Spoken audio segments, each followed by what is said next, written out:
আসসালামু আলাইকুম দর্শক, শীতের পিঠাপুলির আয়োজনে আমি আরও একটা পিঠার রেসিপি নিয়ে এসেছি। আজকে আমি তৈরি করেছি মেড়া পিঠা। ঐতিহ্যবাহী এই মেড়া পিঠাটি খেতে অসাধারণ এবং এটা নারকেল, গুড় এবং শুকনা চালের গুঁড়ার একটা অসাধারণ কম্বিনেশন। চলুন আমরা রেসিপিটি শুরু থেকে শেষ পর্যন্ত দেখি। প্রথমে আমি পিঠাটা তৈরির জন্য চুলায় একটি প্যান বসিয়ে দিয়ে তাতে দিয়ে দিচ্ছি খেজুর গুড়। আমি খেজুর গুড় ছোট ছোট টুকরা করে নিয়েছি, এখানে 1.5 কাপ পরিমাণ নিয়েছি। এর ভেতরে নর্মাল পানি দিয়ে দিচ্ছি আরও 1.5 কাপ। আমার রেসিপিগুলো আপনাদের যদি ভালো লেগে থাকে তাহলে চ্যানেলটি সাবস্ক্রাইব করার অনুরোধ রইল। হাফ চা চামচ লবণ দিয়ে দিচ্ছি। এখন নাড়াচাড়া করে একটা বলক তুলে নিচ্ছি। ঢাকনা দিয়ে ঢেকে দিচ্ছি যাতে খুব দ্রুত বলক চলে আসে। বলক চলে আসলে এখানে আমি কোরানো নারকেল দিয়ে দিচ্ছি 1 কাপের মতো। নারকেলের পরিমাণ বেশি দিলে এই পিঠাটি খেতে বেশি মজার হয়। নাড়াচাড়া করে আরও একটু বলক তুলে নিলাম। এরপর দিয়ে দিচ্ছি শুকনা চালের গুঁড়া 2 কাপ। আপনারা যদি পরিমাণে কম বা বেশি তৈরি করতে চান সেক্ষেত্রে চালের গুঁড়া এবং গুড়ের পরিমাণটা সেভাবে অ্যাডজাস্ট করে নেবেন। এখন নাড়াচাড়া করে একটা ডো তৈরি করব। যতক্ষণ না পর্যন্ত পানিটা পুরোপুরি টেনে নিচ্ছে ততক্ষণ পর্যন্ত নাড়াচাড়া করতে হবে।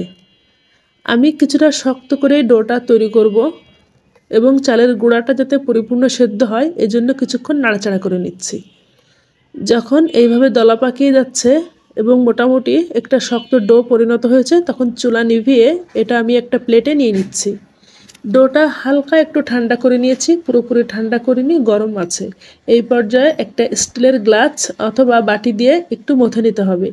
গরম গরম মথে নিলে ডোটা অনেক বেশি সফট হবে এবং পিঠাটা একদম প্লেন মসৃণ করে তৈরি করা যাবে।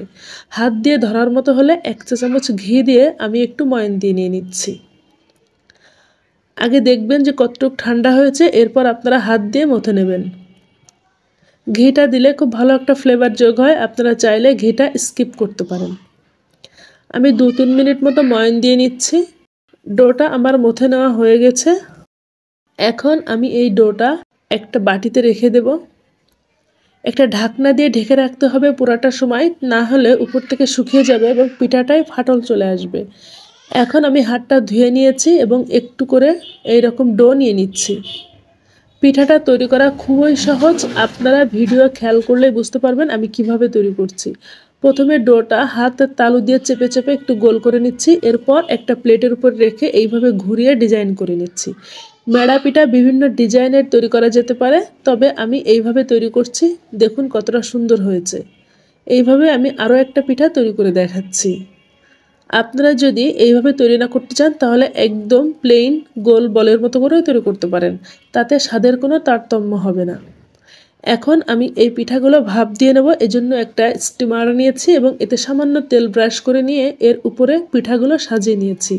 ভাপ দেওয়ার জন্য চুলায় আগে একটা পাতিলে পানি বসিয়ে দিয়েছি, পানিটায় বলক চলে এসেছে। এর উপরে সেই পিঠার স্টিমারটা বসিয়ে দিয়ে ঢাকনা দিয়ে ঢেকে ভাপ দিয়ে নেব 12 থেকে 15 মিনিট। এর বেশি ভাপ দেওয়ার কোনো প্রয়োজন নেই। আমি যে সাইজ পিঠা তৈরি করেছি তাতে এর ভেতরেই খুব ভালো মতো সেদ্ধ হয়ে গিয়েছে। এখন পিঠাটা ঠান্ডা করে পরিবেশন করছি। এই পিঠাটা গরম গরম থেকে ঠান্ডা অথবা বাসি হলে খেতে বেশি ভালো হয় এবং কিছুটা শক্ত হয়। আমি গরম গরমে দেখাচ্ছি, ঠান্ডা হলে এটা আরও কিছুটা শক্ত হয়ে যাবে।